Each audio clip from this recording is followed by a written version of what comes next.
Maribel here. I'm with the SquadCast team. We help podcasters and content creators record audio and video in studio quality, remotely. In this video, we've compiled our top remote recording tips from previous episodes to tell you everything you need to know about remote podcasting. First, make sure you have the right equipment. One of the most commonly used mics on the SquadCast platform is the Samson Q2U, and it's great. It'll run you right around $69, and that usually includes a pop filter and some of the necessary cables. What we love about this mic is that the polar pattern, how the sound is picked up, is cardioid, or unidirectional, which means it really only picks up the sound that's sent in its direction. Still looking to level up your mic situation? Try the Shure MV7, but it'll run you around $250. Built-in computer cameras typically offer lower video quality than external cameras, which is why you could up your video standards by using a webcam. And the Logitech C920X is an HD webcam that records in 30 frames per second. Now, if you really want to level up, you could use either a mirrorless or DSLR or high-end video camera with interchangeable lenses. A great DSLR option is the Canon 5D series. We are big fans of wearing wired headphones, even if you and your guests can only get your hands on those wired Apple headphones. Those are sufficient and will go a long way in bettering your recording quality. Don't use Bluetooth connections. It may seem easy to pop in some Apple AirPods because they're right there next to you, but wired headphones are really the way to go. When your Bluetooth headphones are running out of battery, you may experience latency issues and your recording won't come out in tip-top shape. Next, decide what recording platform you will use. We build SquadCast so that creators and guests no longer need to install software.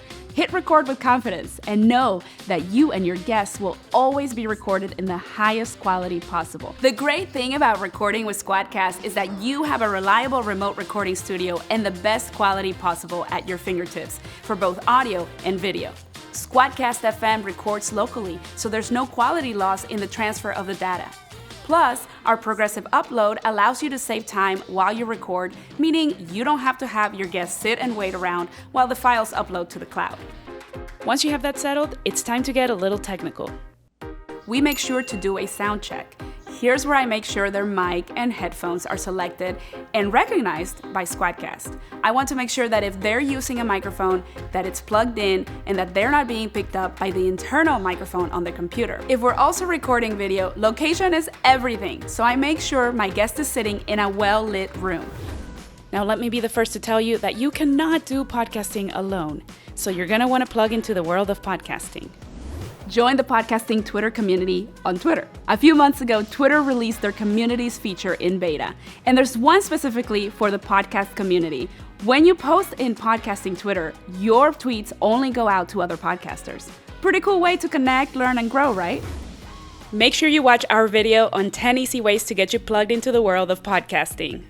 All right, those are the 4 major components of podcasting remotely.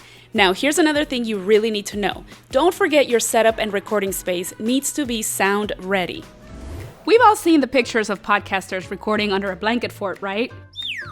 Yeah, it might be a little weird, but there's definitely something to it. And in this video, I'm sharing tips on improving your podcast recording environment with any budget. Put a couple of pillows behind your computer to help absorb the sound of your voice, and turn off anything around you or near the room that makes noise. If you've got a mic, headphones, and a little bit of money to spend, try making your recording space sound ready.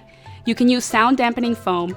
These are sheets of foam that you can mount to your walls to help absorb unwanted noise. These are usually not too expensive online. Another cheap option that makes a big difference is a pop filter for your microphone, so it doesn't pick up the pop sounds that we make while speaking. Remember what I said earlier about the pillow? You can do the same thing when you use a microphone, only this time put the pillow behind your microphone. Speaking of your microphone, move it off your desk and onto a mic stand so that it doesn't pick up any accidental taps or bumps to the desk or the vibration of a computer fan. A few more things before we wrap. If you're going to have an interview podcast and you want to make sure your guest sounds amazing, make sure you watch this video and this video. And as you get going, watch this video to help streamline your production process. But wait, before you go, please hit that subscribe button so you never miss our weekly tips on creating better remote recordings. Thanks for watching, and we'll catch you next time.